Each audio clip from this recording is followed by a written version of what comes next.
Welcome to Fearless with Jason Whitlock. I am Jason Whitlock, your host. Happy Thursday to you and yours. The weekend is almost here. Do I look a little exhausted? I was up until like midnight last night. That's like me being up till like 4 or 5 a.m. I overslept this morning.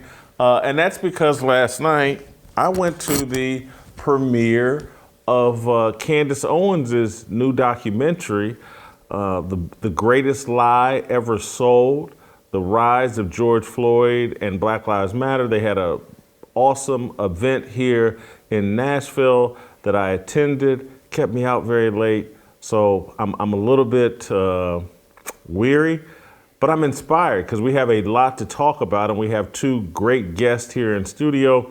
Lauren Chin is back with us, as is Bryson Gray. Bryson was here earlier just yesterday. He was on the show. We taped that on Tuesday, but he was just on the show yesterday, and now he's back. They were at the event last night as well, the premiere of Candace's documentary. We'll be joined today by Shamika Michelle and Royce White. It's Thursday. I will have my Pay Your Mortgage picks for Bet DSI. I'll give you some great football advice. I think I went 1-1-1 last week. We'll see if I can do better with my 3 picks today. Before we get into the discussion, I just want to take care of a little bit of business so that we can open up some space, because I think this conversation today is going to be very interesting and a bit complicated and compelling. And so I want to give us plenty of time to unpack everything. So let me tell you about my good friends at Good Ranchers. Halloween is right around the corner, and if you need a scary story to tell someone to make them lie awake at night, just tell them their grocery meat is wearing a costume with a product of USA label. It's actually from overseas. That store-bought meat can have scary bacteria, and because it's imported, you don't know where it's actually coming from. Plus, the cost. Don't even get me started on those frightening inflated prices. You know who doesn't have spooky meat? Good Ranchers. They deliver America's best meat and seafood to you year-round. Right now, they're throwing a huge October feast where you can get over 4 pounds of meat for free. 2 pounds of their Wagyu ground beef and 2.5 pounds of their better than organic chicken for free with any purchase of one of their bundle boxes. Treat yourself this Halloween and head on over to goodranchers.com/fearless to claim your special October Feast offer today. Good Ranchers lets you save $25 on every box and locks in your price when you subscribe. Put an end to your terrifying meat buying experiences by visiting goodranchers.com/fearless to get over 4 free pounds of high quality beef and chicken. The real monster isn't in your closet, it's in your local grocery store. Take control over your food with an October feast from Good Ranchers, American meat delivered. All right, with that little bit of business out of the way, I want to initially give my thoughts on, first of all, the event that the Daily Wire put on last night in celebration, in promotion of, in support of Candace Owens' documentary. I was about to say, What is a Woman? The Greatest Lie Ever Sold. One of the best events I feel like I've been to here in Nashville. Kanye West was in Nashville supporting Candace Owens and supporting this documentary. I kind of suspected that last week when Kanye put out messages about BLM, and I said, he ended up on Tucker Carlson, and I said, I think some of this is a promotion of Candace's documentary about BLM, and to no one's surprise, there was Kanye West, Kid Rock, and then what really blew me away, Ray J was with Kanye in Nashville in support of this documentary. Ray J, I'm like, hold up. Ray J put out the sex tape with Kid. Well, have you been watching Candace's show? No. Okay, so she is going all in on Kim Kardashian actually being part of orchestrating the release of the sex tape and then going and playing the victim and blaming it all on Ray J. So I think that's how she got in touch with him. Who You think Candace got in touch with Ray J, not Kanye didn't bring Ray J? I'm not sure. I don't know, but Candace has been coming to Ray J's defense in that whole thing, because there are some leaked messages or voicemail from Kim Kardashian leaving messages on Ray J, really just tearing into him. Doesn't seem like she's the nicest person, so I think Ray J probably appreciated that because he's gotten a really bad rap from that whole situation. It looked like they came in, it looked like Ray J and Kanye came in together when I looked. So that's why I was confused. I was like, it looked like they came together. I'm like, what is happening? Mind blowing that this would go on here in Nashville. And again, Kid Rock, I took Nick Searcy, who was in the Daily Wire movie, Terror on the Prairie, but Nick Searcy was in one of my favorite TV shows of all time, Justified. I don't know if you guys have ever seen that, but he played the character of Art. And sat right next to him, talked to him last night. That was a star-studded Colby event. Covington, wasn't he there? I believe, yeah. Colby Covington said he listens to my music when he works out. Oh, wow. And I was so confused. And he was like, I need your number now. And he said, I know your girlfriend from your live streams. I said, Colby Covington? I was like, what? So yeah, that was interesting. So I don't want to sit here and just gas up the Daily Wire, but I got to gas up the Daily Wire. That's major. That was a major event last night. That's a great look for the Daily Wire and just their impact on the culture. Yeah, and I think it's important because I've been to other kind of screeners of these political documentaries, and it's usually just a bunch of political commentators, news pundits, obviously the people who you think would be interested in this type of thing, but that doesn't really impact culture, right? You're not really reaching a new audience. You're not making a splash like a Michael Moore documentary would, where it's actually more culturally relevant than just being on Fox News. So obviously, Fox News is still great promotion. Let's do some of that, but it's great to see actually kind of becoming mainstream films like this, because it needs to happen. Is it also an indication like celebrities are starting to get more comfortable coming out of the closet, like, I ain't really down with this far left wing stuff? Of course, it's getting more mainstream. You see all the rappers coming out saying they support conservative values and they support Trump. So I think it's becoming more mainstream to not be afraid to come out and say your belief systems. And I think Kanye was part of the person that revolutionized that right there. Definitely. So there's the big story about who was there. Maybe the bigger story was about who wasn't there. I didn't see Ben Shapiro, Jeremy Boring, Matt Walsh. Was Michael Knowles there? I don't. Not that I saw. Nope. Not the. And so, from what I understand, Kanye's appearance perhaps dampened the enthusiasm of a lot of people from the Daily Wire. Did you guys hear that, sense that? Yeah, so when Kanye put out his now infamous tweet, DEFCON 3, and I like how, DEFCON goes from 1 to 5. I have a feeling he's not really sure which one was worse, so he just split down the middle. Let's go with 3, all right. So, when that happened, Candace on her show, she did cover that, and she was being painted as defending him. Essentially what she said was, I'm not really sure where he was going with that because they went and banned him right away, which is absolutely true. I would love to say whether he was or was not being what they're accusing him of, but I don't think we have enough evidence because they immediately yeeted him off of that. So when that happened, I was curious to see what the rest of the folks at the Daily Wire would say, and we've had Ben Shapiro, he condemned what Kanye said as anti-Semitic, and I mean, I don't know if that's specifically why. We could only speculate on the outside, but I have a feeling that definitely does have something to do with it. Because I can't imagine why else they wouldn't want to be part of promoting this event that their company has put obviously so much time and effort into. And it's only through rumor and speculation, and so I've never said this, but I'm going to say it now because I think last night there's perhaps some evidence that Candace's relationship with the Daily Wire is pretty rocky, that she's not the favorite person over at the Daily Wire. Not everybody, she's not a part of the big group under the umbrella. And so some of that I've always heard was like, she's kind of got a prickly personality. and I could see that, but now it's maybe they just don't politically align, and their umbrella doesn't allow for people to perhaps have different thoughts. My thing with the Kanye situation, though, is even with Candace, because usually when I went to the Candace show a few times, Michael Knowles was in the back, everybody was there having a good time. I think this Kanye West thing might have messed it up, but I don't get it.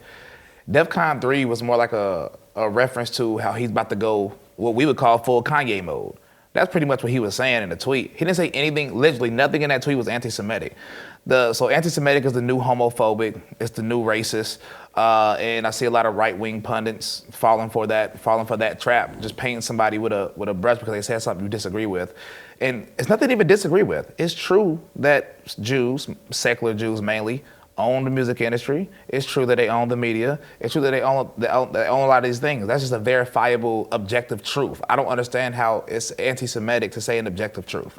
So own is a strong word, very influential in those industries. Is that not more accurate? No, I literally mean, like, literally, if you look it up, look up the owners.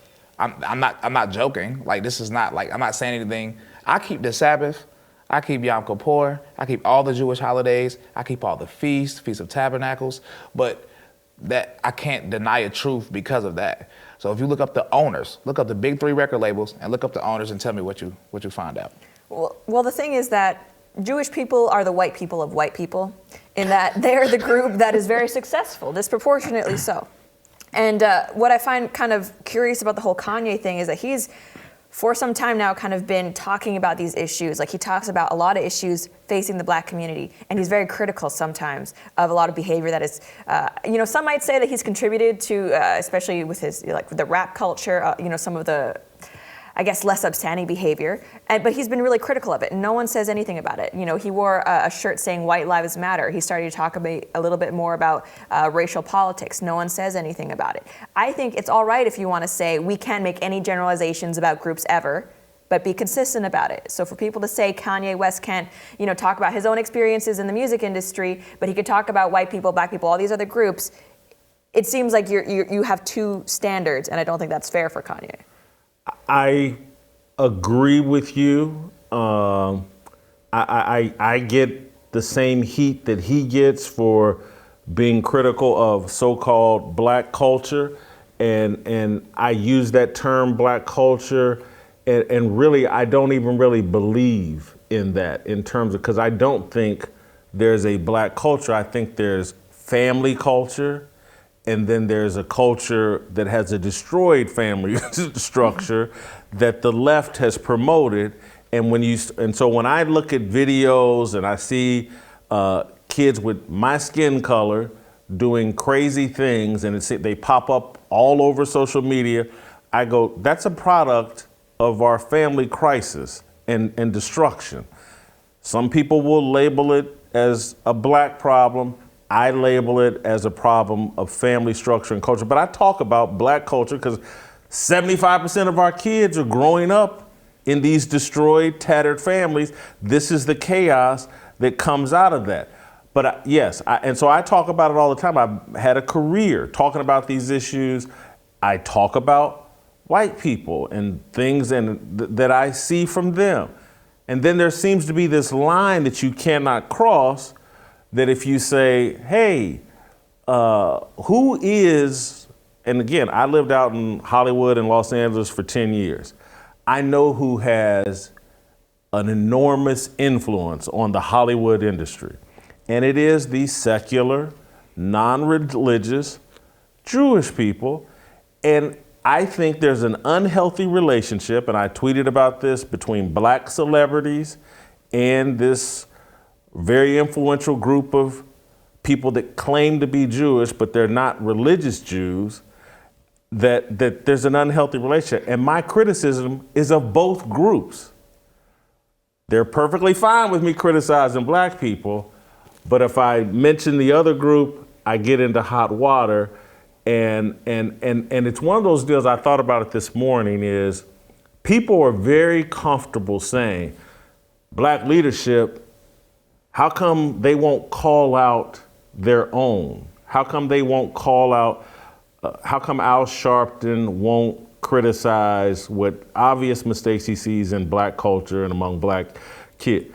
And I think there are some people that's saying to Jewish leadership, religious Jew, how come y'all won't call out this thing that's going on with people claiming your identity and have an outsized influence in a lot of things that I think people of faith, whether it's Judaism or Christianity or even Muslim, how come we can't call out this group that seems so bought into this secular culture? It's a complicated issue. I defended Kanye because I believe he writes inartfully, talks a little inartfully, and it was unclear, like, what is he really saying? Because I read the tweet and I read it as him saying, oh, I'm about to criticize these people that are holding me back.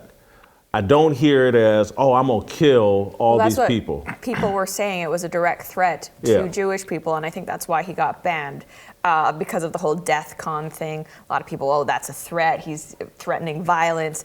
I think he actually thought DEF CON was death con. And as Candace pointed out, that is a defensive thing. Now, I'm not even saying don't criticize Kanye, but it's kind of, I think, a little bit troubling how now it seems like the right is just as eager to cancel him over something he didn't even get to finish saying. Perhaps we may have liked it or may not have. And we can't really claim to be against cancel culture while also doing it for different reasons, but essentially to the same people.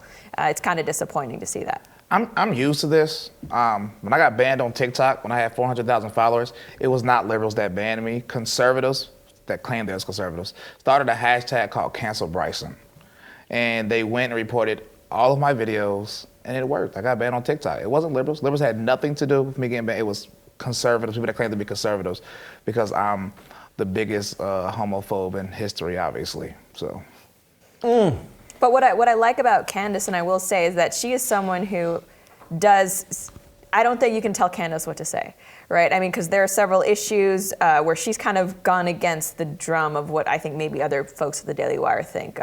Most recent example is Russia, right? She's very, I guess, against kind of making out Russia to be enemy number one of the United States when, I mean, let's face it, there are bigger challenges facing American people than what Putin is doing, right? And this happened before the invasion in Ukraine, and some of the other folks at the Daily Wire, they're frankly kind of neocons, and I could see maybe some friction with those two viewpoints, but as long as, Daily Wire folks keep letting Candace be Candace, I think that's good.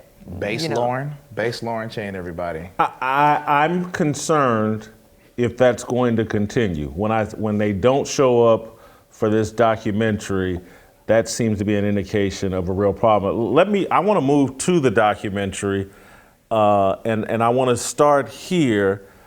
Anybody that's watched this show or seen me talk about Candace in other venues, I have not been the biggest Candace supporter. I support her over Twitter and things like that, but it would be fair to say I've been lukewarm on Candace. I thought her speech before the playing of the documentary was brave, accurate, bold, hit my heart. She talked about God. She talked about family. She talked about the corrosion of the education system and she talked about, that we have to lean into our values and things like that. Loved it. And really, for me, and maybe it's because I haven't paid close enough attention, but I hadn't seen her talk about God. And I always thought that was like a missing element. And to see her on the stage, big night for her, and to talk about God, loved it. That's why I'm a little bit disappointed that I'm going to have to say I wasn't as thrilled with the documentary as I thought I would be. It wasn't as compelling as I hoped.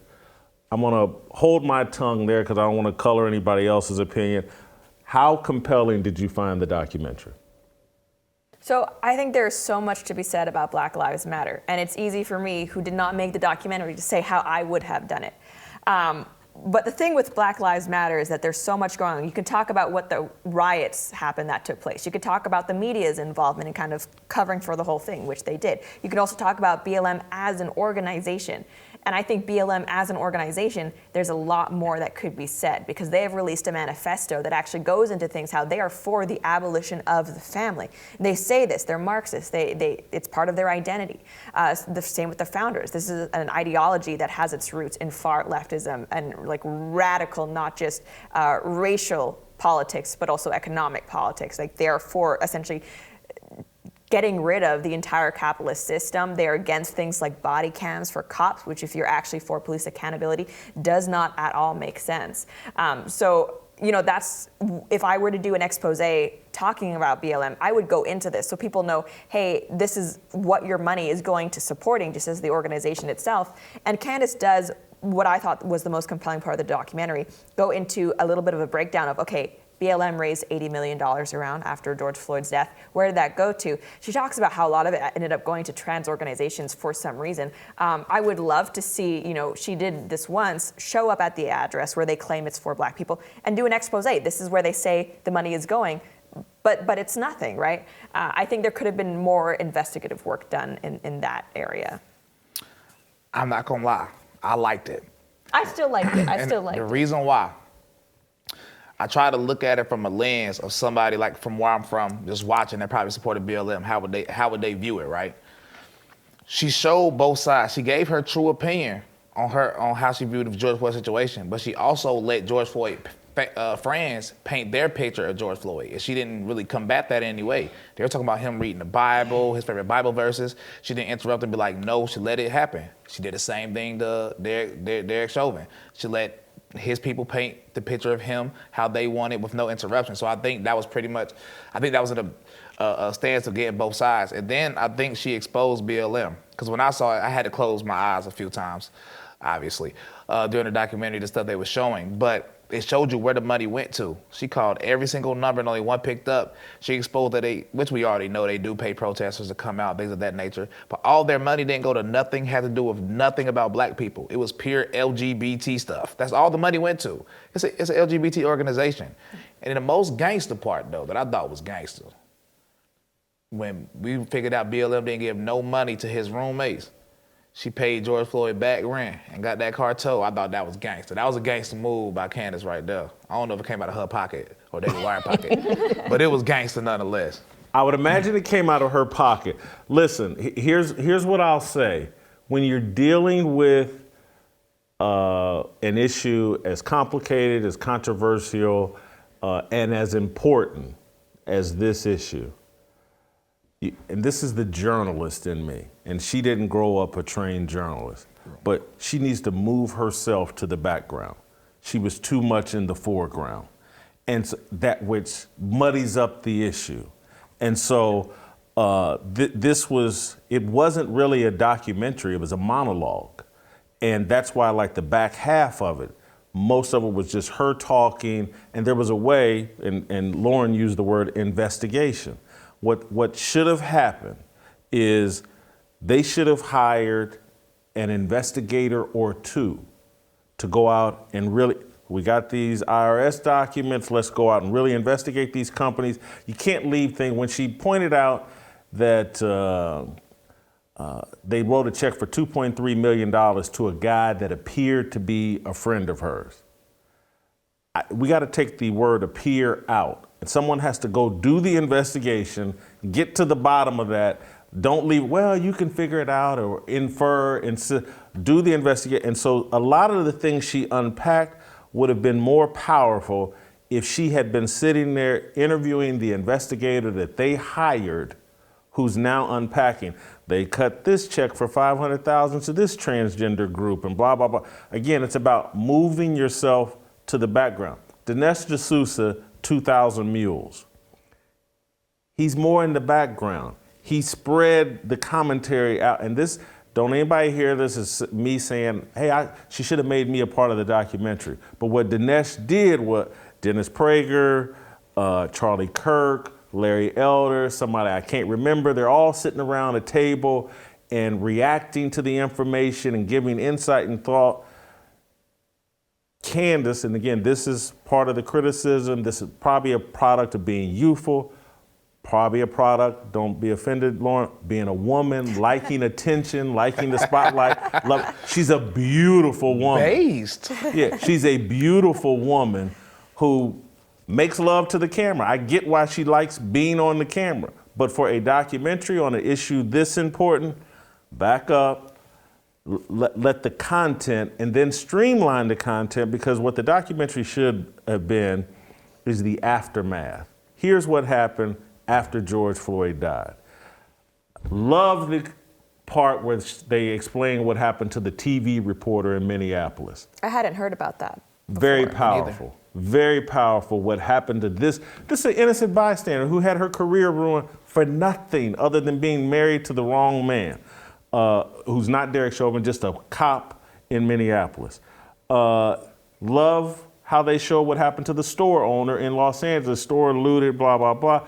Loved, would have done it a little bit better, showing how they've turned where George Floyd got killed into like a shrine for what Black Jesus. That was weird. It's sacrilegious. Yeah, that was weird. It's satanic. It's not weird, it's satanic. Facts. and so this is the aftermath of George Floyd. All of this is and then when you throw on, and you know why they did this? Because it would have connected to the what is a woman deal.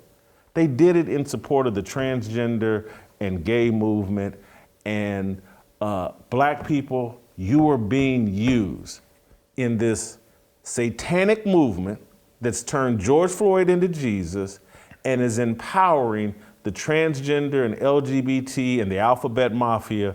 You're being used. That would have been George Floyd's friends, I didn't need it. Way too early in the documentary, there's a defense of Derek Chauvin.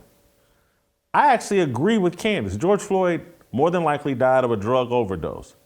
But don't put that in the front of the movie if you want people to engage. You done pissed off a bunch of people and they like, peace out. Well, that's the thing. Derek Chauvin and George Floyd, what happened in that trial, I love true crime. That's its own movie. That's its own movie if you actually want to get into all of this. And we have people who have tried to replicate the knee, which was a defense or a tactic that the Minneapolis police was teaching them to do at the time. Now it's been obviously taken off the books. But there was so much more you could have said into that I agree. If you're going to kind of come to Derek Chauvin's defense, I think you got to give your reasoning first, because otherwise there are people who've been told he's a white supremacist murderer. Yeah, I agree with you. I see that. Oh, no, it was way too early. I watched that and I was like, oh, ain't nobody, people are turning it off or they'll hear about it and never watch. If you want to get to the back end of this and then say, after you've given, here's the aftermath, and then tell me a little bit about George Floyd and Derek Chauvin and this guy's in prison for 22 years. And the guy died of a drug overdose. And again, because they didn't even put it, I didn't know this, but someone had to say, Derek Chauvin weighs 165 pounds? Mm-hmm. He's a little guy. Yeah. And 165 pounds. 6'6"? No, Derek Chauvin. Oh, Derek Chauvin, never mind. George Floyd George Floyd was 6'7", weighed yeah. 240, and again, he pretty yoked up based off of what the pictures I saw. Derek Chauvin weighed 165 pounds. You look at that picture and you think a 220-pound man has got his knee 165, that's a small dude. Yep. It's a whole, but. That's like me when I was pregnant. Yeah. And so it just, this thing could have been unpacked more powerful. And so I guess what I would say at the end, my respect for Candace Owens has elevated based off this whole thing, what she's dealing with, doesn't have the kind of support, it doesn't seem at the Daily Wire that she should. She's certainly independent, she's strong-willed, loved her speech last night. She needs help. She needs help, and she may not know that she needs help, but she does need help, and that's no shot at anybody that is helping her, but she needs better help. Well, I think your criticisms are valid, and I think they kind of speak to the fact that this movie was made by people who already don't like BLM. They already know it's a bad organization, so let's just expose them even further. But it's almost like part of it also wants to be speaking to the people who do still support BLM and need to be informed. You can't really play to both audiences at the same time, right? So you kind of have to, with this documentary, do you decide, okay, do you want to appeal to the Ben Shapiros of the world who already hate BLM? Or do you maybe want to talk to the Kanyes of the world who are independent thinkers and who are willing to listen to this? And I mean, kind of tying it back to the premiere event, I say good on Candace on having Kanye there, because people like Ben Shapiro, they already don't like BLM. If we actually want to get more people on board with the message, we need to break through echo chambers. But with the documentary, you can kind of see that the people who made it were not of that mind. They were making it for a conservative audience. I will say, after you said that thing about the Derek Chauvin thing was way too early, I actually agree with that. I feel like she should have exposed what they spent their money on first to paint the picture already, and then went into George Floyd, and then at the end brought in the Derek Chauvin thing. I agree with that. I love your point, because that is my takeaway, was like, oh, this movie ain't for black people. It's not for people that still have some kind of fraudulent view of Black Lives Matter. It's preaching to a choir. And the choir loved it last night. The audience, people were clapping and people seemed to be really into it. But the whole time I kept thinking, this ain't gonna land with the people that need to be moved. And if you do a movie that lands with the people that need to be moved, the choir is gonna rejoice even louder. The people that's already on your team, because again, what it's like no different than people's write to me all the time that, man, your column, that's everything I wanted to say but didn't know how to say. And that's what Candace had an opportunity to deliver. The people that already hate BLM, they want to know how to communicate a message to the people that think BLM was great or harmless or whatever. And she had an opportunity to speak directly. This thing isn't harmless. It's taking you in a satanic direction. And here's the proof of it. All the money, or a big portion of the money, all went to transgender and LGBT. And let me show you right here in the Bible where this is crazy and satanic, that your money is being used and your race is being used and your pain is being used to promote something that God is against. Romans 1, Leviticus 20:13, Leviticus 18. I can go off of a million Bible verses. What I will say is I feel like that point can still get pushed. And the reason why I said that is because I've never seen the documentary What is a Woman? But I feel like I have. Because all the clips on TikTok, all the clips on Instagram. So I feel like the clips will most likely get more popular than the actual documentary itself. So I feel like it's our job really to take the best parts of it. It is. I would like, this show is dedicated, and again, there's parts of this show that are secular because, I'm in a struggle, my own personal struggle of cleaning up all of my behavior and the way that I talk. But this show, every day, I want ministers, if they're inclined, black, white, whomever, to be able to tell their congregation, hey, you should watch Fearless, or watch this episode of Fearless. It supports our worldview. And it's intended to nourish and edify people that have faith. And I felt like that documentary should be the same. It needs to be digested whole, not in clips, for it to have ultimate impact. I'm sitting here and I wasn't thinking this at the time, but as I talk this through and think this through, because, some of it, you guys helped me understand everything that was going on this morning or this afternoon when you guys walked in the studio, we had a conversation. So I'm thinking this through in real time. I'm going to reach out to Candace. And they've asked me to be on her show many, many times. I've never responded, but That's cold. Huh? That's cold. That's cold? Yeah. Well, you didn't respond to be on Candace's show? No. No. I could go on, but I won't. But I'm going to reach out because I'm telling you, I leave this whole experience feeling better about her, but I just needs a little help. Let me take care of a little bit more business. Talk to you guys about my friends over at Preborn. Almost 1 out of every 5 Americans never have a chance to live outside the womb because of abortion, which is the leading cause of infant death in the world. Over 63 million babies have been aborted just since Roe v. Wade was enacted, and a lot more will be aborted in its wake. The Ministry of Preborn and Blaze Media, we've partnered to help rescue 50,000 babies from abortion in 2022. They're working to put Planned Parenthood out of business by providing free ultrasounds to expecting mothers. 80% of the time, hearing that baby's heartbeat is enough to convince the mother to keep her baby. And when she chooses life, Preborn provides maternity and baby clothes, diapers, car seats, counseling, and much more, all for free. That's their level of commitment to the preservation of life. Preborn has a passion to save unborn babies from abortion and see women come to Christ. Over the past 15 years, Preborn centers have counseled over 450,000 women considering abortion. Nearly 190,000 babies have been saved. Will you help rescue babies' lives?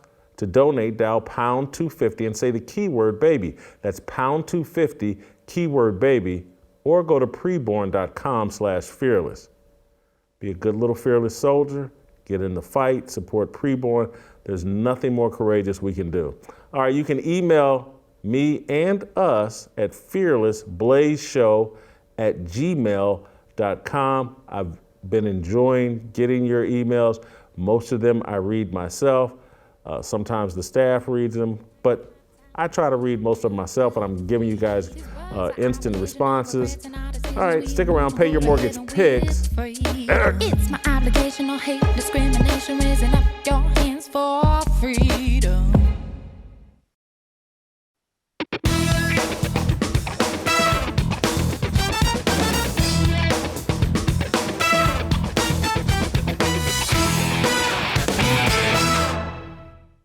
All right, guys, I want to tell you about a fun way you can support me, this show, the whole Fearless movement. If you're like me and you like to have a little fun on the weekends by having a little cash on the games, well, we got a new partner, BetDSI.com. This episode is brought to you by BetDSI.com. The NFL is back, football every weekend, college, pros, whatever. At BetDSI, you can make a bet and make extra money. Right now, my audience gets a 100% bonus match up to $1,000. That is double your money with the promo code Whitlock. Bet with me on the NFL, NBA, MMA, college football, whatever, and including politics. Play, win, get paid. If you want the opportunity to win big money, please visit betdsi.com. Use the promo code Whitlock. We can even bet on the 2022 elections. BetDSI has been a leader in the industry for over a decade, and we are happy to have them on board. Go to betdsi.com, promo code Whitlock. That's betdsi.com, promo code Whitlock. Please remember to bet responsibly. I certainly will and do. All right, guys, it's time for my Pay Your Mortgage picks. I went 1-1-1 last week. We're going to do better. I got 3 Pay Your Mortgage picks for you this week. We'll start with Tampa Bay, Tom Brady and Tampa Bay, -8 versus Pittsburgh. Let me tell you why I like Tampa Bay in this spot. Tom Brady's 12-3 all time against the Steelers. Steelers defense is banged up. They're missing TJ Watt. And here's what I really like. Todd Bowles' defense. I love them beating up Pittsburgh's rookie quarterback, the Pickett kid. He's going to get baptized. I got Tampa Bay winning by double digits. Easy. That's my first and best Pay Your Mortgage pick. All right, let's move to game number 2. Los Angeles Rams versus Carolina. I like the Panthers here, plus 10.5. Rams offense, most disappointing unit in the NFL. P.J. Walker, the quarterback for Carolina, he's an upgrade from Baker Mayfield. Matt Stafford has been sacked 21 times. Panthers lose by a field goal. They cover, though. They cover the 10.5-point spread. All right, and here's my least favorite pick, only because I'm picking against my Kansas City Chiefs, but I actually love this pick. The Chiefs are at home playing Buffalo. The Chiefs are getting 2.5 points. Buffalo minus 2.5. Chiefs winning, but they look shaky to me. Buffalo, I still believe, is the best team in the NFL. I know I'm doing something a little shady and stupid here because Patrick Mahomes, this is the first time in his career he's an underdog at home. But trust me here, guys, Buffalo is the best team in football. Bills will kick a field goal late to win by 3. That's my Pay Your Mortgage picks for this week. 1-1-1 last week. We're going 3-0 this week. Go to betdsi.com. Use the promo code Whitlock. More fearless. Next.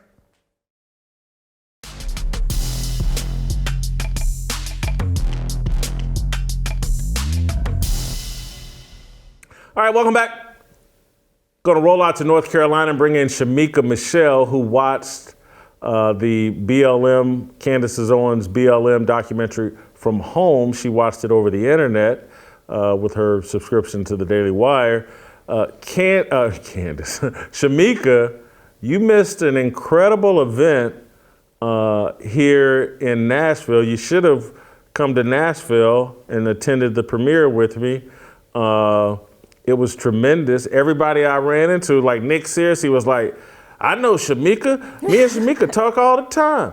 And I'm like, for real? How you know Shamika? And everybody I ran into, King Randall, ran into him last night. First name that fell out of his mouth. I know Shamika. So I was amongst your people last night. You missed a heck of an event. You should have had me as your +1, Jason. I didn't know about it. Yeah. Bryson's all my right, people. so he said that. Do y'all know each other? Yes. Well, Oh. Shamika, my homie. I've been rocking with Shamika since day one. Yes. Do you remember, Shamika, do you remember him from the 336 boys? Or? Well, see, now you're going to make me say my age. When I was actually going to school at A&T, the area code was 910.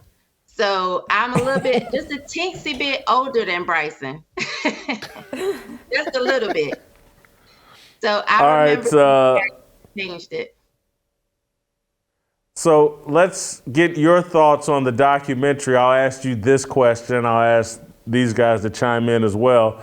Was last night's documentary as good as Matt Walsh's What is a Woman? It wasn't as good as Matt Walsh's What is a Woman. Actually, for me, it was a little bit underwhelming.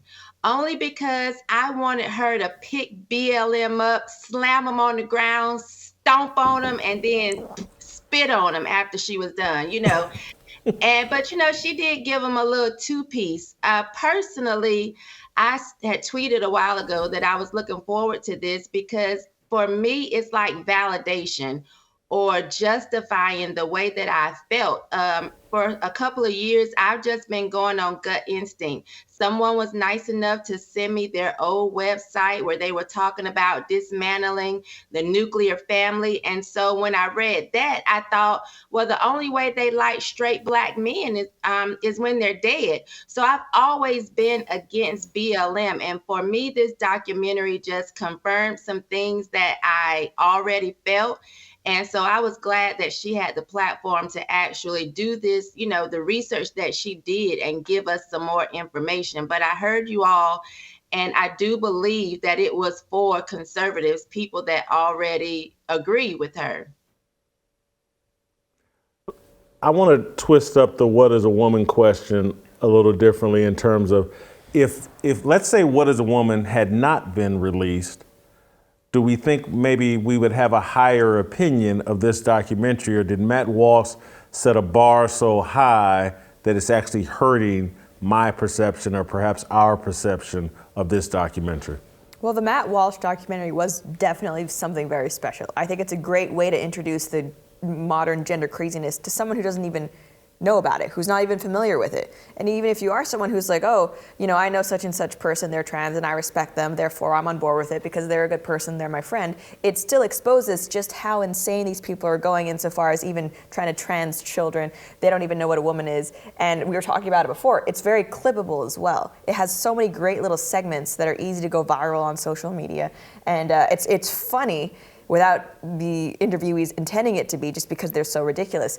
This film does not have as many of those viral moments, I don't think. And you know, if it's hard to say how you could make it better to be on that same level. It doesn't mean it's not a good film. It's definitely absolutely worth watching if you're a Daily Wire Plus subscriber. But I think Matt Walsh's video, or movie rather, was definitely something special in its own league. Yeah, I think the Matt Walsh documentary was like pure comedy. So it's easier to get a message out when you laughing the whole time. And I don't know if it was intended to be comedy, but it really was. When you ask people these questions, that is just hilarious. When he went to Africa, and I know this, and I never even watched the full documentary, but when he went to Africa and asked them the same question, they laughing like, what are you even talking about right now? You know, so the Candace Owens documentary didn't have that comedic aspect to it. And it's not as clippable, but I think a lot of the parts where she goes through the money stuff, you could clip that up and put it on TikTok. There were some moments that I thought were great, and Shamika, I'll bring you back in on this one. When she went to Patrice Cullors' house, but they had already kind of shown this on social media, but it was the way they unpacked it in the documentary. I found it humorous, I found it compelling, I found it powerful, but it was undercut by one thing. And again, because she's basically making fun of Patrice Cullors' $1 million home or $2 million home. There's no black life, I can't see any black life anywhere, and blah, blah, blah. It was hilarious. But I'm just telling you, I'm watching it, and other people are watching it, and they're gonna be like, well, hold on. Candace is there with two white dudes. She ain't brought no, other than herself, she ain't brought no black life to this neighborhood or to this movie. And it again, this is where I'm saying I think she needs some help.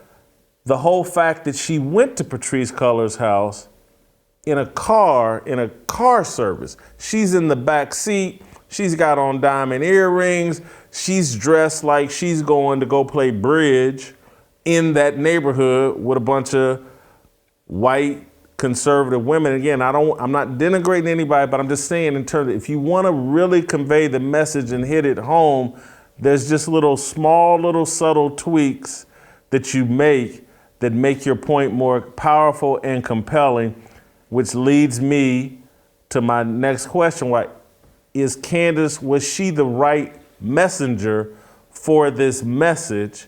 And I say that, and we'll have Royce on later in the show, because when I started thinking about who would be the right messenger for this message, I thought of Royce White.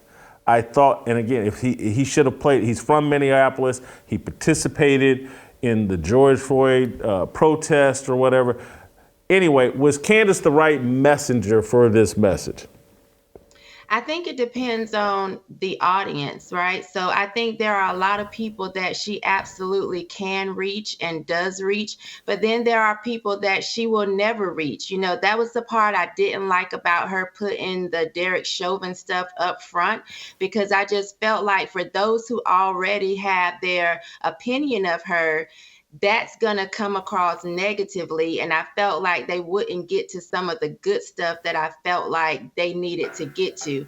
And so like for me, I wanted to wake up today and that would be all over social media, like people saying, girl, did you hear so-and-so?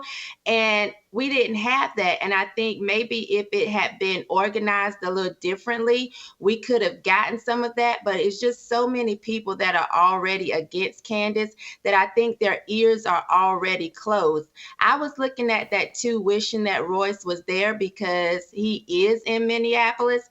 And so I just felt like, gosh, this would have been even better if we would have had somebody like Royce or people that can connect. You know, I got in trouble last year at CPAC because I said that, you know, we needed all types of conservative voices. I used the analogy of Will Smith and Carlton, and I was just saying that if they were both conservatives, there are people that Carlton can reach, and then there are people that Will can reach. And some people didn't like that analogy, but I think if we're all on the same team, which we are, we're trying to get conservative values to the Black community. I think we just have to all band together, put our differences aside, and make use everybody to get to the message to who we need to get the message to. But I would have loved to see Royce in there.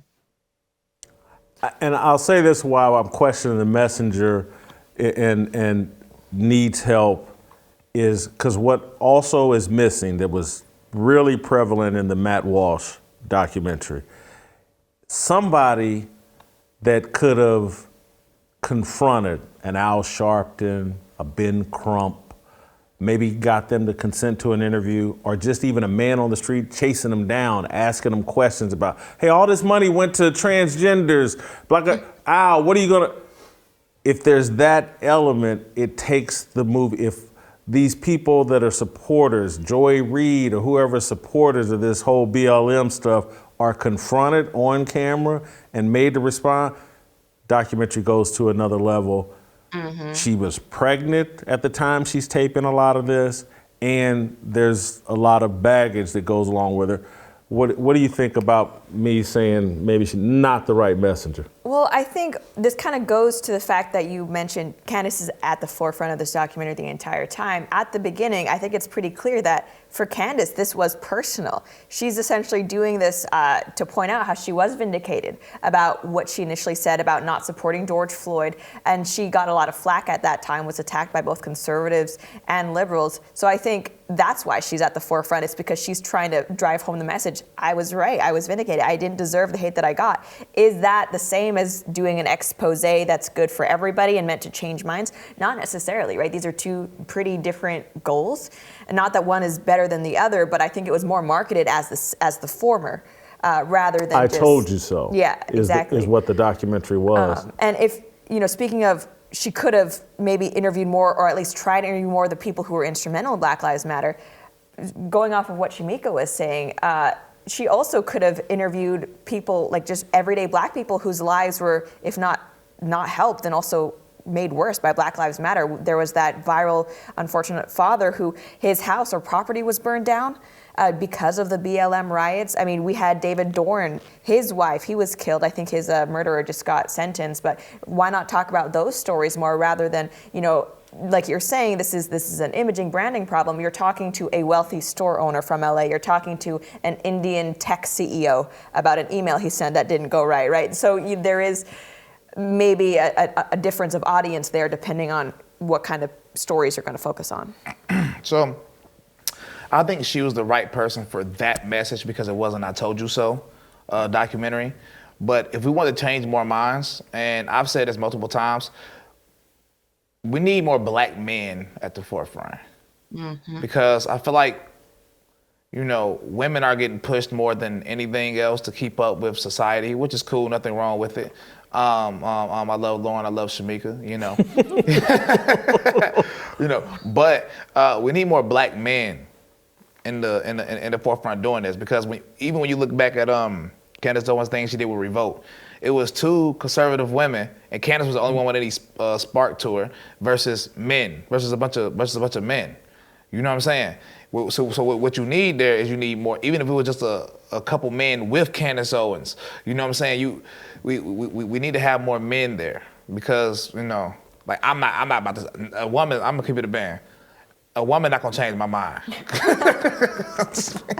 Well, and we got to step up and be willing. I'm not gonna knock Candace's hustle, but are we stepping up to take those roles? Nope. That's why people like Candace, Marjorie Taylor Greene, a lot of them are necessary, because women are more emotional, but it makes them also more passionate. So they're willing to do the dirty work that men, a lot of times I are will not nag willing to society into agreeing with me. You're right. Shamika, I'm gonna give you the final thought. Just Bryson bringing up that whole Revolt Summit, it would have been great to have a conservative man there and somebody that knows about hip hop. So like somebody like you, Bryson, would have been great. And that goes back to my message of saying we have to realize what messenger is needed for what audience, because we have to start getting the message out there. And if we don't utilize all of our voices, the message is going to go lost. I didn't see the feedback that I wanted to from this. It was great that it was so star-studded and people were there and supporting it. But I really wanted a body slam of BLM, and that is what I was missing from this whole experience. Shamika, I had told you we were going to talk about Brittany Renner's Crystals commercial, but we're not, because I don't think it fits. We'll do it tomorrow. Okay. I know Brandon's upset, or Bryson's upset with me because he wanted to get in. I call her an Instagram harlot, and he wanted to get. But we'll do it. We'll do it tomorrow. So I'm gonna let you go. But Bryson,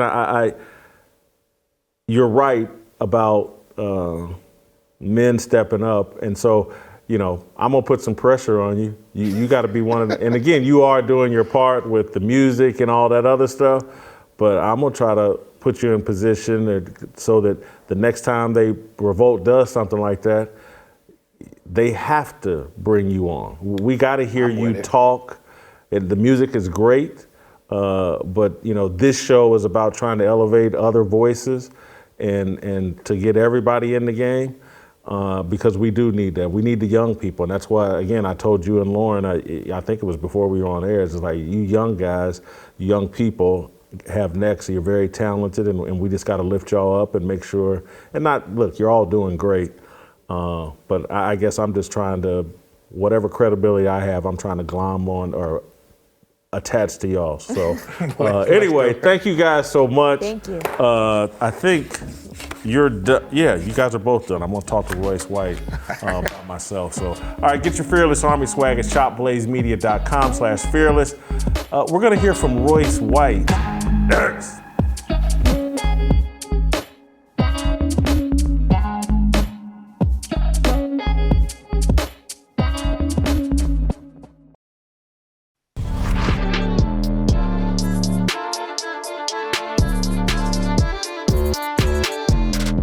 All right, welcome back. Let's roll out to Minneapolis and a man that knows the George Floyd story very, very well, Royce White, regular, obviously, Fearless Army soldier. Royce, did you get a chance to watch Candace Owens documentary? Want to know your take. I think you may have the best take, or certainly the most insider take on this issue. So love to hear your thoughts. Well, it's been a long time since you and I, talked about George Floyd here on the show, and the audience has grown substantially since then. So it's completely possible that many people listening today won't have ever heard me speak on this topic before. So, in full transparency, I'm from Minneapolis. I was born and raised here, and I lived here most of my life. And when the George Floyd situation happened, I led a number of peaceful protests, about 12 or 13 peaceful protests in the wake of the fires. Right after the fires had broken out, two days later, I led these peaceful protests. And it was interesting to watch the Candace Owens documentary, primarily because I was on the ground at the time. And, just first in full clarity, like at the protest that I led what you would consider a counter protest, right? I didn't like the narrative, and I certainly didn't like the chaos and carnage that was taking place in a neighborhood that I had grown up in. So I went to the front line and I said, look, why are we at the police precinct in the first place? What is going on here? What kind of scam are we running on ourselves? What kind of self-deception is this? If we want to talk about the whole system being guilty, let me walk you a few blocks down to the Federal Reserve, because from a systemic standpoint, they have much more culpability than the police departments. And that was the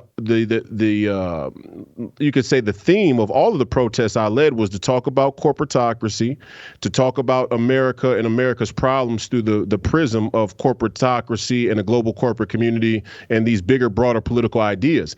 And at these protests, we didn't have a single fight, a single fire, or a single arrest. And I was proud of that. And that's certainly a little bit different than the narrative that Candace shared in her documentary around the protests. And I I agree with Candace, right? I'm not Candace Owens' biggest fan by any means, and her disposition and her voice is kind of hard for me to listen to for an extended period of time. And I don't say that disparaging, because I really do believe Candace Owens has the potential to be a transformative cultural figure in our society. But she's going to have to sort through a few of these things I'm about to address. She's right. No doubt, two things can be true at once. And anytime I hear a person say two things can be true at the same time, I'm already listening. I'm already giving you some respect, because you're dealing with the nuances that cause society, much of society's problems. So as soon as she came out and said, look, two things can be true at the same time. George Floyd's life, you could look at and objectively say, this person was not an exemplary citizen, and therefore we shouldn't consider him to be some iconic hero, right? Some iconic cultural hero. But at the same time, Derek Chauvin does deserve some punishment for the role that he played in the things and events that transpired on that day. And so I respect that. But here's the real deal. I don't like the juxtaposition, Jason. I don't even like that the framework is so focused on who George Floyd was, who Derek Chauvin was, what transpired on that day, and what the story that came out of it was, right? And that was the premise of the documentary. I will agree that the George Floyd situation was used. Well, here. Let's not ask who George Floyd was or who Derek Chauvin was. Let's ask one central question. Were the people that they're showing in these clips who were exhibiting this social and civil unrest, was their discontentment warranted? And the answer is unequivocally yes. Their discontentment is certainly warranted. The problem is that the establishment misled and focused their energy on a faulty narrative, on a narrative that's not only false in its general premise about police and black people, but it's certainly a look away and distraction from the bigger, broader corruption that prevails our society. And Candace is smart enough, in my opinion. She is smart enough to have that conversation, but for some reason she continues not to, and I don't think that that's by accident. So I thought the documentary did okay. It was well produced, but it didn't tackle the larger question, the necessary question. And the necessary question that I know from being on the ground level, Jason, was that what the person said in the documentary is true. It wasn't about George Floyd. And let me throw another thing to you. While all these conservatives have all this pushback about the protesting and the riots and chaos and looting and all that stuff around the George Floyd issue, let's ask another fundamental question. Who were the first people to break the unconstitutional, unscientifically warranted lockdowns from the state? That would be us. That would be me and the other BLM and Antifa protesters who I had never met in my life but showed up on this day. Before that, all the conservatives were sitting pent up in their apartments following the rule of law and waiting for Fauci to come out to the podium and lie to them so that they could, I don't know, call their relatives from a city, a town away and go, can you believe this? But none of them hit the streets. There were no massive uprisings and civil unrest about the lockdowns. When we took to the streets on May 29th, 2020, that was the first time that people said, F the lockdowns. This is bullshit. Now, it was under the wrong auspices. It was under the wrong motivation and intent, and it didn't have the full understanding that I had at the time. But that's exactly why I went to the belly of the beast and said, this is what we need to be focused on. So, it was a good documentary, but it missed some things. You said a mouthful.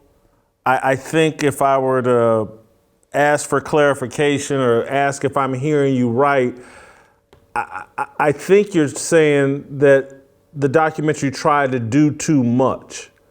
It needed to narrow its focus. And debating George Floyd and Derek Chauvin, either do a full documentary on that, right, or leave it alone and just, because again, my contention is leave it alone and just debate or expose, here's how the George Floyd situation was used. Here's the after, what did he get killed on May 26th or something like that? here's what happened May 27th and on, and here's whose lives got destroyed. And here's a TV reporter who's married to a policeman, blah, blah, blah. They used the money to fund all these transgender and LGBT movement and all this other stuff. Focus on that. Because that's what, when they went into the defense of Derek Chauvin within the first 30 minutes, I was like, oh my God. You're just demanding that people turn their TVs off or put their laptops down or whatever. Look. This is the real talk, man. Steven Jackson's my boy. He's my coworker. That's my brother. If something went down and I was right there next to him and it was a matter of physically defending ourselves, I'm going to have his back. That's just the truth. So when the George Floyd thing popped off, it was personal to me. And I'd be remiss not to say that I had a personal connection to the issue on a more intimate level than most people. But as I sat and watched the trial, as I sat even in the waking days and thought about and watched the video, do I understand the prevalence of evil and evil spiritedness and violence and corruption and all? Yeah. But you still feel bad in a sense. I mean, I'm not empathomanic about people's circumstance, but anybody human, has that moment where they go, man, this dude Derek Chauvin, you got to feel some sort of sympathy for that person too. Right. And so, and I might catch a lot of flack for that, but I'm just saying that the real question that needed to be asked is, when it comes to what's wrong with our country, are Derek Chauvin and George Floyd the symbol of it, or are they a byproduct? And see, that's the fundamental question that most people don't want to have to ask, because usually it takes you to a place in your own thoughts where you have to confront your role in the normalcy of the corruption that has become our society. And most people aren't willing to do that, right? So they don't want to even have to ask that question. And Candace and many of the conservative movement, not coincidentally, like to keep the conversation around these superficial vectors. And I'm just skeptical of that. And I'm cynical about that because, again, what good does it do to say whether Derek Chauvin was wrong or not, or whether George Floyd was wrong or not at this point? At this point, what we should be focused on, and I think the documentary didn't touch on this enough, is the implications of the situation and the money that was spent on the transgender stuff was the most interesting part to me. I mean, as a person who was out there in the streets and was side by side with these people, the fact that this money was being raised off of what I felt like in the streets was a genuine call for change is super alarming and very disappointing. And many people who went out into those streets, here's another thing. Look, when 20,000 people show up, BLM didn't pay those people. Okay, there might be, I know that the Antifa and BLM movement is connected on a nationwide basis in a very covert and underground way. But the George Floyd thing was something different. I mean, the masses of people that came out for that specific thing was not BLM coordinated. It just wasn't. Now, the coverage of it from the mainstream media helped stoke the fire for people to have an emotional opinion and interest, but it all came on the tail end of a lockdown, and people fail to remember that. We were in full-blown lockdown with complete uncertainty about the implications of COVID-19 and whether or not people were going to start dying in mass troves or whether we were going to get through to the other side after 2 weeks of being locked down. And then the George Floyd thing happened. And then people said, the hell with lockdowns. We're done. We're not doing it. So there was much more cultural and political implication there. And again, Candace and the conservative movement, what they want to say is, if you follow the law, if you comply, if George Floyd would have just that day, he'd still be here. That may help you sleep well at night. But the truth is that Kanye West just got kicked out of JP Morgan, that Alex Jones was just fined $1 billion, that Pfizer just came out and said we never had any data that the vaccine stopped human-to-human transmission. You could follow the law all you want. You could comply with law enforcement in the state all you want, and eventually you're going to be locked up in your apartment just like you were in the days after COVID, and then 9 months later you're going to complain and say this was unfair. And Candace's overarching message, or what's been a central part of her message, is you're not oppressed. You're not oppressed. Stop being out in the streets marching and protesting, because you're not really oppressed. You live in America. You live in the most wealthy country in history. That's not true. Don't say that. That's not the right position. You are oppressed. There is a corrupt system, and they have taken advantage of you. They have siphoned off and pirated your tax money and sent it to Afghanistan and the Ukraine or wherever else. I don't think she'd disagree with any of that second part. I don't think I think she thinks that there's an oppression going on. She just thinks that people are being hoodwinked. But no, the question, no, I understand that. But the question is, in what set of circumstances could you or I lay out that would have us believe Candace Owens would take to the front lines in a way that said revolution? Where was Candace Owens on January 6th?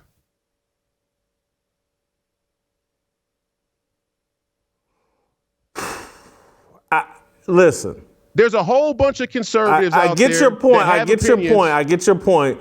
But they're not ready. As a man, I'm not going to tell a woman and a mother, I know, run out to the front lines on this stuff, because in her mind and in reality, she is on the front line of an issue. She's getting some major blowback.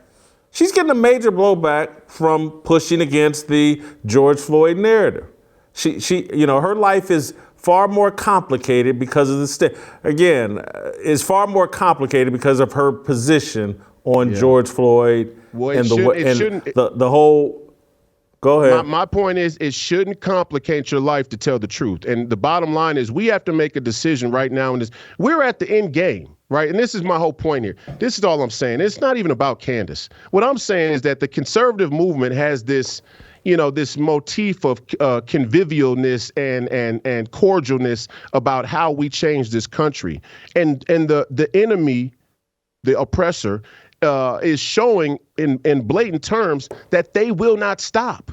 They're not going to stop because you call them out on a contradiction. They live in the realm of contradiction.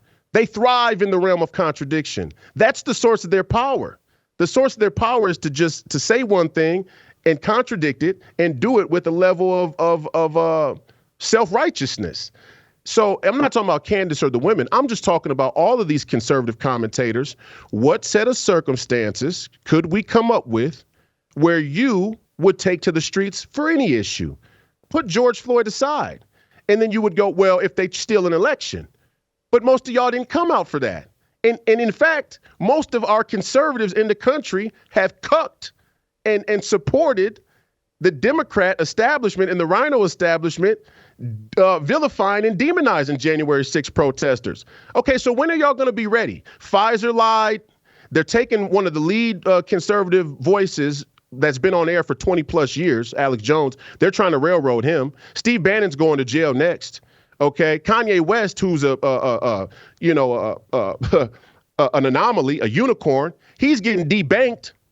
What will it take for these people to actually get up off of their couches, stop talking about Fox News talking points, and get out in the streets? Because my answer is, let BLM do whatever they want to do. When I went out in front of the Federal Reserve, there should have been thousands of conservatives out there saying this black man is right. The Federal Reserve and economic tyranny is what we need to be, but they were more interested in saying George Floyd was a drug addict. And they'll be saying it in these comments. That's where they're focusing. George Floyd was on fentanyl. Where's fentanyl coming from? Woody Johnson, Donald Trump, who I support. Donald Trump, who I support, running for president in 2024. I believe the nation needs him. Brought Woody Johnson up before the entire American, the entire nation, and sang his praises. Johnson, forget the vaccine. Let's not talk about the vaccine yet. Johnson & Johnson is the #1 importer of fentanyl. This is an opium war, and they all know it. We have a crisis of leadership, and that's all I'm saying. Candace, do better. Do better, honey, because you can. Royce, I have to ask this, and you know, I know you can handle it, but someone listening might say that, or watching, might say like Candace Owens' documentary exposes Black Lives Matter as a fraud and that they use the money to support transgender and LGBT issues, Yeah. and that Royce is deflecting because they're saying Royce is perhaps embarrassed that he was a part of that movement in any way, maybe not directly, but by participating in those George Floyd protests. It's almost like you were co-signing for Black Lives Matter, and it's a scam organization. Are you defensive about that? No, actually, I took the Bible to the front line of Black Lives Matter, and I made those BLM activists who are Marxists and atheists, I made them say the Lord's Prayer. That's ministry. That's what the Christian conservative movement has forgotten. You've abandoned your post. You thought that you'd be able to go out to the suburbs or rural America or wherever it is that these Democrats have taken over, and we're going to die if we go to our cars in the middle of the day. Okay, well, then that's why the entire country has become a neoliberal, Marxist, globalist nation, because we've abandoned our post. We don't have any faith. It's not that they are faithless. We get that. But we don't have any faith in the gospel. Because if we did, the conservatives would have been right out there to rebuke and refute. But they weren't. I stood alone. And I decried the BLM movement. If you go back and you pull up some of the times where I spoke in front of the Fed, in front of US Bank Stadium, the Viking Stadium where the tax money went to build it, I'm saying the BLM organization is a scam. This is a scam. This ain't about who are these transgender activists that came from out of town? Y'all don't get to talk. I'm going to speak. You sit there and be quiet. Here's my 25 security guards with AR-15s. And in short order, they tried to, get me off of the front line and get me out of the leadership role. So I have no regrets or any shame about leading. That's what leadership should look like.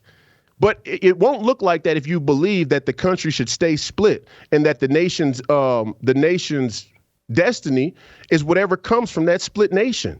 The confrontation will have to happen. You will have to pick up your Bible and go back into the belly of the beast and change hearts and minds, or the Satanism will come to you. So one of the things that hit me hardest watching the documentary was the George Floyd autonomous zone that basically has been turned into a religious-like shrine for George Floyd. It's embarrassing, in my view. It's sacrilegious. It's satanic, and I'm just wondering, having been out there on the front lines using George Floyd as a platform, does the way this culture has made George Floyd basically Black Jesus, what do you think about that? Well, I disagree with that. Again, I think that's playing into the WWE politics of the whole matter, right? I don't agree that George Floyd should have become this iconic image that he's become. I agree with Candace on that. And to be clear, I agree with Candace on a lot of those things. My argument and gripe isn't with the technicalities of what she said or the accuracy. My gripe is with the fact that all of these very intelligent conservatives know what the deep issue is, and they dance around it. They dance around it. They're not willing to say, many of them are not willing to say that liberalism, communism, and globalism are all fruit from the same tree, that they all have the same aim. Why? Because on the conservative side, they're in on the scam of liberalism. They want people to believe that liberalism is different than communism or globalism. It's not. It's just not. It's a three-card Monty, for lack of a better term. So, again, am I in agreement that George Floyd should have become the icon that he became? No, not at all. But the question we need to ask is not about George Floyd. The question should be about citizenship versus the state. And yes, George Floyd is clearly somebody who had a criminal past, Am I a Roman citizen? Do I deserve a day in the court of law? Absolutely. Moses was a murderer.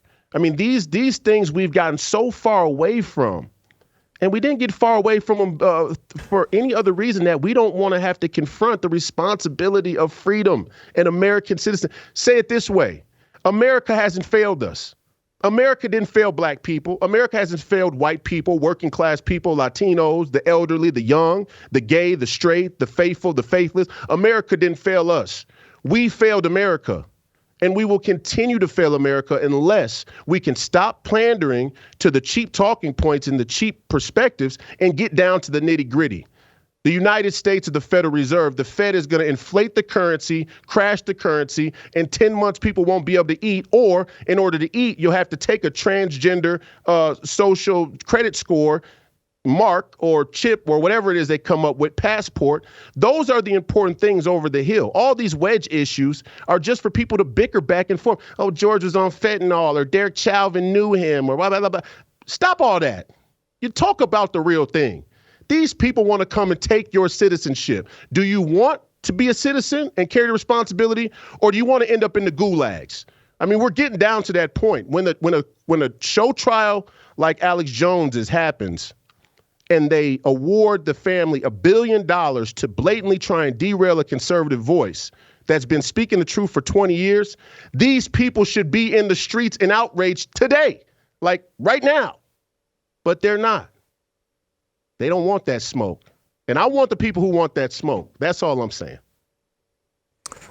So the other thing, my other takeaway last night, I mentioned it earlier on the show, is I thought this documentary could have benefited from a broader perspective of voices.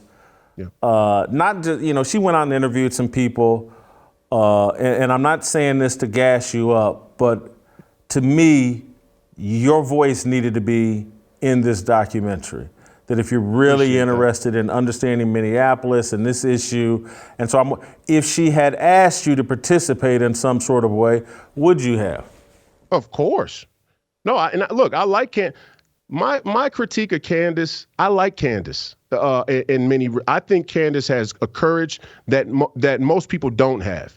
Now, where her and I, as two rising conservative voices, would disagree and would critique each other's approach is a steel sharpens steel sort of method that has to happen and we have to embrace. But I would have. Of course, I would have spoke on the documentary, and what I would have brought is exactly what I'm trying to bring to our audience. That I've continued to try and bring is let's ask the deeper question. Let's not let the mainstream establishment dangle an ornament in front of us to fight over and twirl it around, and we get caught up in that and mesmerized by it while they steal our money, while they steal our rights.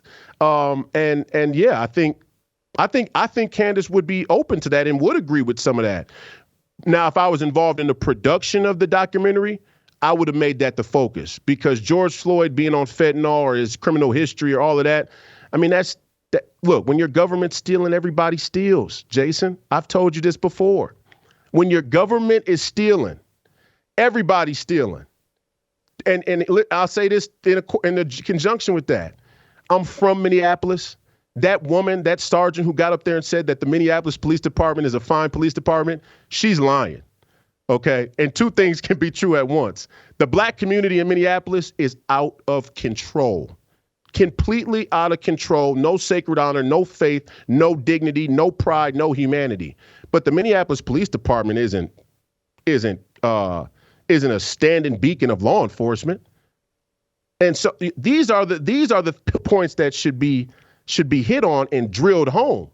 Understand the pinball machine that they're trying to put you in so that you can't ask the right questions and then be armed and have the information you need to exercise your citizenship in the most optimal way. That's what I wanted. That's why I brought the BLM activists to the Fed. I wanted to see which people would walk off when we got there. And to my surprise, none of them did. They stood there. They're like, well, what is he going to say about this place? You know why? Because they don't know about it. They came up in Marxist public schools. They came up within the Marxist public schools that are in co-conspiring with the neoliberal establishment to keep the financial and the social completely separate in the mind and purview of the average American citizen. They don't want to talk about a debt society versus an equity society. And when I say the word equity as a political voice, I'm talking about financial equity. I'm talking about being an equity society versus being a debt society. When they talk about equity, they're talking about social equity. And there's a reason why the two lexicons don't cross. That's the scam. Thank you, Royce. Awesome job. I'm probably going to try to get you back tomorrow to talk about Alex Jones, but awesome job. Thank you as always. I hear tomorrow. That means we'll see you tomorrow. Enjoy the freedom that we have left.